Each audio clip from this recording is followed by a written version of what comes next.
Homosexual activist propaganda is alive and well in the public schools and gaining steam. I'm Matt Barber, Vice President of Liberty Counsel Action, and joining me again on the phone today is Steve Crampton, General Counsel with Liberty Counsel and Vice President. Steve, this past April 20th, adult homosexual activists with the Gay, Lesbian, Straight Education Network, a radical homosexual indoctrination organization, used young kids around the country as puppets, well-meaning kids, encouraging them to remain silent for an entire school day to show solidarity with their radical lesbian, gay, bisexual, transgender political agenda. They couch it all, of course, Steve, in terms of preventing bullying, which everybody is against. Certainly no reasonable person would stand for kids in any school setting or elsewhere being bullied for any reason, whether it's because they identify by some kind of homosexual attraction or whatever the reason being.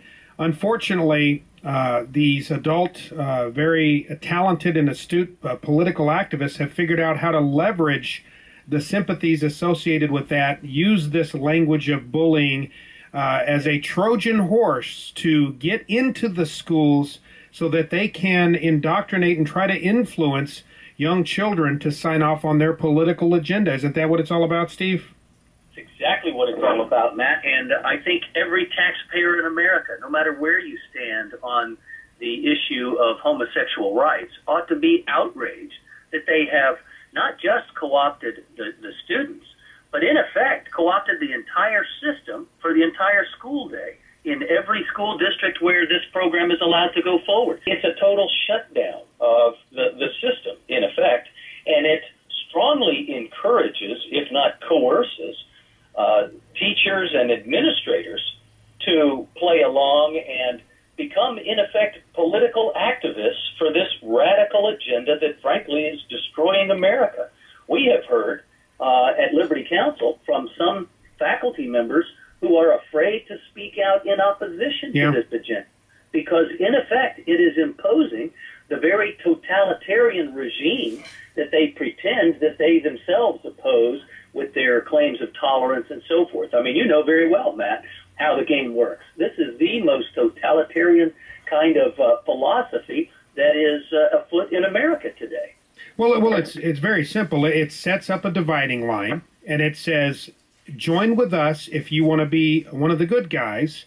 We stand in support of every single demand of the radical homosexual activist lobby, and we're going to do it under these innocuous terms of preventing bullying and so forth. And if you stand on the other side, anything that does not completely embrace our agenda, right, you are part of the problem. You're the bully. So we've heard from students around the country that our kids raised in a Christian home with Christian faith that recognize that homosexual behavior, it's sin, that it's self-destructive. This is not opinion. Even the Centers for Disease Control and Prevention, the Food and Drug Administration, uncompromising human biology holds this out to be true. Scripture says that the wages of sin is death. So the natural consequence of unnatural behaviors are destructive. These consequences are destructive. But if you happen to be a student, a kid, that holds a traditional view of sexual morality, of sexual behavior, and the Bible is very clear, Steve, any kind of sexual activity outside of the bonds of marriage between a man and a woman is sexual sin. So if you are a Bible believer, if you're a Christian, and you adhere to the unequivocal tenets of the Christian faith relative to sexual morality, you are a bully. You are a homophobe. You are a bigot. And this is all by design. That's exactly what these radical sexual anarchist activists with GLSEN are enlisting these kids to do. Essentially, those preventing the bullying, supposedly, have become the bullies.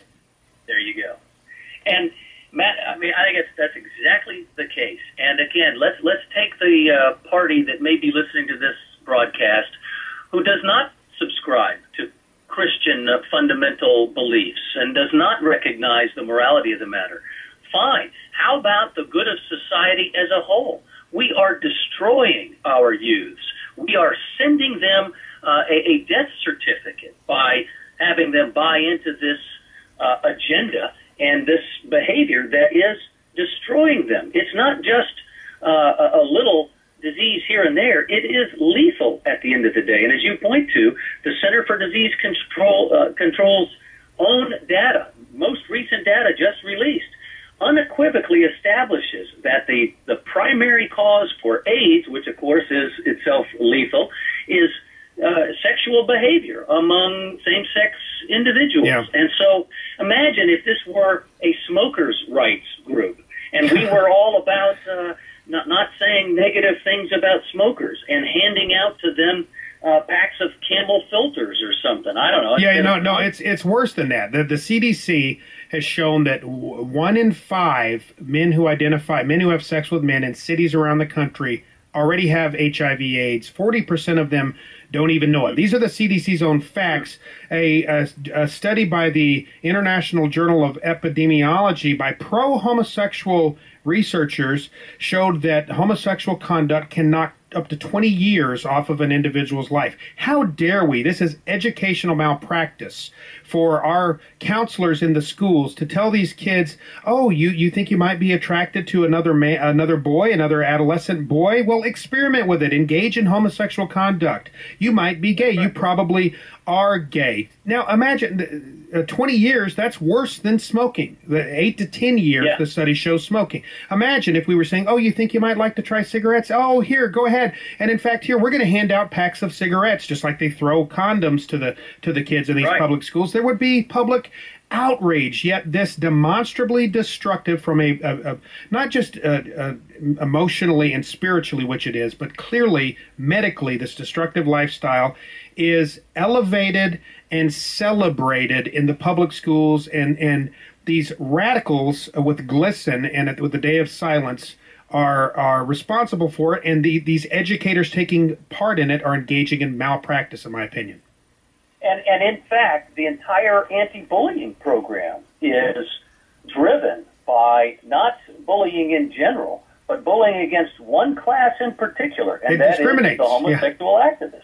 And so when the Christian child, in good faith, tries to set the record straight, share some of those very facts that you just articulated, or perish the thought, actually introduce Scripture into a discussion with some other child who's contemplating homosexual behavior, guess which way the bullying arrow points, and who is going to be hauled down to the office and subject to interrogation and basically the Inquisition? It's the Christian student. What is the upshot of this? Truth itself is alienated and ostracized from our schools. This is not about education. It's about indoctrination.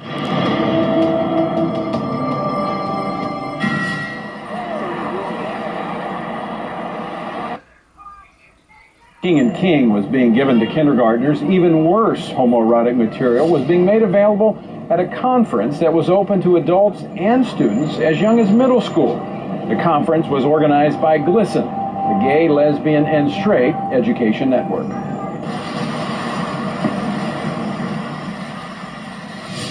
My name is Brian Kamaker. I'm president of Mass Resistance, pro-family group in Massachusetts. We've been around for over 16 years. I got involved because father, and I was really upset with what was going on in the schools with my own kids. And some of the stuff that's going on in the schools in Massachusetts is really, really terrifying. Here's an example of something that was that was at Brookline High at a GLSEN conference. GLSEN is the gay organization that puts the gay-straight alliances in the schools. The little black book, Queer in the 21st Century. This was picked up at Brookline High School at a gathering of teachers and kids pushing the gay agenda at that school. This is so disgusting that I can't really read it to you. It tells kids how to safely perform a variety of really gross and unhealthy homosexual sex acts. And again, I can't read it to you because it is so vulgar and so offensive. It tells where you can meet other kids who are homosexual or homosexual men. It talks about how to use certain devices with homosexual sex. It's extremely disgusting and vulgar. It was published by the AIDS Action Committee with money, as it says, from the Boston Department of Health, the Massachusetts Department of Public Health, and other groups that get public money. A lot of people don't realize this or don't want to realize it, and I'm telling you, it's only getting worse. Our organization attempts to expose it, and we lobby the legislature to protect parents from this, and it's always a battle. The homosexual activists do not want parents knowing what goes on. They do not want parents opting out their kids. They've testified on several occasions that parents being able to opt out their kids they consider dangerous and intolerant.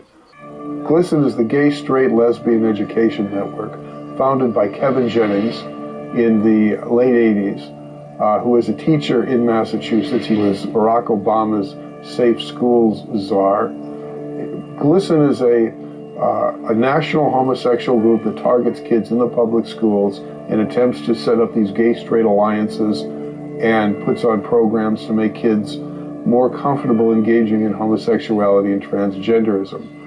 And this year, my baby, GLSEN, is turning 18. Thank you. These conferences are always open to the public. One of our people came and picked it up. Actually picked up a few copies. This was not the first time that shockingly graphic sexual information had been shared at a GLSEN event. GLSEN's annual conference in the year 2000, open to students as young as 14, became famous for what came to be called the Fistgate scandal. During a seminar that was labeled for youth only, one of the speakers, a Massachusetts state employee, actually explained to her audience a deviant sex act known as fisting. In late 2009, GLSEN was once again embarrassed by a revelation concerning sexually explicit material for young people. This time, that content was found in books that were listed on the book link feature on GLSEN's own website. This was for students in grades 7 through 12. According to investigators who read them, the books whose titles were listed on GLSEN's site included materials on sex between children, sex between adults and children, and sex between teachers and students. My national union, the American Federation of Teachers, has partnered with an organization called GLSEN, the Gay Lesbian Education Network.